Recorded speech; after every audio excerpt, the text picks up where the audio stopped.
Welcome back to the Seed Money Podcast. Jayla here. So I keep seeing this advice online and it sounds super smart at first. And if you are a founder or a soon to be founder and you're sitting there going, oh my God, I'm overwhelmed with all these things I'm supposed to be really good at before I start a company, before I go into entrepreneurship, or before I raise money. I want to talk about that today because these things online, these people posting stuff constantly, and I feel like sometimes I'm guilty of it too. And so honestly, I think sometimes I throw things out there and then I'm like, wait a minute. I learned all this stuff by doing. So I saw on the line the other day, like, you need to become a great leader before you start a company. You need to become amazing at sales before you raise money. Well, guess what? Half of those things I learned through the process of starting my first company. So another one you hear, you need to build your personal brand. You need to master persuasion. You need to become more confident. You need to learn how to manage people, build a team. Like, again, finance, all the, understand your numbers, become a visionary, be resilient, be disciplined. I mean, literally, it goes on and on. You could spend a lifetime trying to learn, or you could just take the plunge and go for it, because that is how you're going to learn all this stuff. Nobody starts out perfect and nobody ends perfect either. FYI, we are all constantly evolving and learning, and it's really easy for people to shout online through the, whatever content ethers, that you need to do this, you need to do that before you do XYZ. But the truth is, in business, in entrepreneurship, you get better at all of those skills by doing. So none of that advice is technically wrong. Like, leadership is important, sales are important, confidence matters, being able to communicate clearly matters, articulate, you got to be able to handle rejection, motivating your team. But when people start talking about specific traits in founders, I think you just need to take it with a grain of salt, because we are all different. We all have unique strengths and talents. And I know when I was starting out, I did not identify with this tech bro, Silicon Valley vibe. And it felt like that was all of startups and all of entrepreneurships. It's still pretty damn heavy on that side of things. However, it's a lot better. But I think there's still this put it on a pedestal. You're supposed to be amazing. You're supposed to be all these things before you can go out and, start a company. But again, there are people of all backgrounds, of all personality types, start successful companies every single day and are successful. There's no one type that you have to be, or there's no such thing as mastering all the skill sets before you start. You're going to master the skill sets by stumbling, falling, succeeding. Again, I'm so over talking about the journey, but it is so true that it really is about the journey. That's where you learn. That's where you sharpen your skills. That's where you get better at all these things because you're forced to. You could go take a class on leadership or sales, but it's not going to compare at all to actually having to be a leader for your own startup, or go out and do your own sales, or save a customer, or fire a customer, or all kinds of things. So the learning is in the doing, and I don't want people to hold back because they feel like they don't fit a certain personality type or a certain skill set, because it could not be farther from the truth. I've mentioned this in the past, but one of the things I love as a little confidence booster is the Gallup Strengths Finder test. And it's such a great test because a lot of these other personality tests, they focus on what you're good at and what you're not. And the Strength Finders test really focused on your strengths as your superpowers. And if you can lean into what you're really, really good at to give you the confidence to start, you're absolutely going to brush up and sharpen the weak spots. Nobody, again, is perfect in every department. And the more you can understand what you're really good at and be confident in those things, and that trust that along the way you'll get better at the other things, or you'll hire people to do those things that you're not as strong at.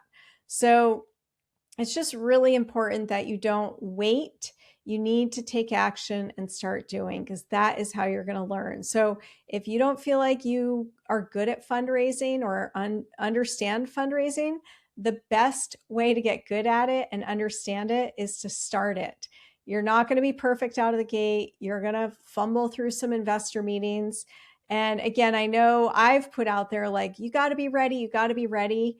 And yeah, you should have certain ducks in a row with your business, or just don't approach it as an investor pitch and approach it as getting feedback. That's what I like to say, is like, start talking to investors, but the conversation might be different.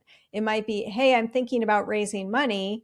Here's where I'm at so far. Where do you think I need to get before I can do that? So that's like an appropriate conversation if you truly don't feel like your business, your company is ready for funding. But you yourself, you're going to get better at all those soft skills by going through the fundraising process. And there's no other way to get good at it, I swear. And it is not always fun, but it is such an incredible education to start a company, get it off the ground, raising money. I mean, these are skill sets that you will take with you the rest of your life. So don't feel bad if you feel like you're, not good at sales, you've never done sales. Maybe you're a really strong product person. Or, if you don't know, if you don't feel like you're good at pitching, you don't need to be amazing. You can have conversations and just start. And if you have some conversations and people aren't engaging and you're really struggling with the pitch part, you can get help with that stuff, right? So, but it's going to be a lot more effective if you get help during the process while you're doing it versus if you're trying to learn everything up front. It's like getting in shape, right? So saying you need to have leadership skills, you need to have be good at sales, you need to be good at all these things, right? To be a good entrepreneur. That's like saying in order to be in shape, you need to have strong quads, you need to have a strong back, you need to have a six pack. Well, guess how you're going to get those things? Not by reading about them in a book. You're going to get those things by going to the gym every day, doing the reps, feeling a little pain, feeling slow sometimes, until all of a sudden you are like, oh my God, I'm jacked. I feel amazing.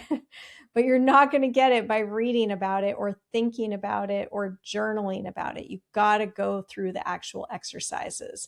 So fundraising and getting better at those soft skills are exactly the same way. You do not become a polished, confident, visionary founder and then start building. You start building, and that process is what shapes you. And as I said, I'm, again, tired of hearing the word the journey, but it is so true. It's the reps that shape you, the people you're in the room with that shape you, the pressure shapes you, the conversations, the rejection, the responsibility you have will shape you.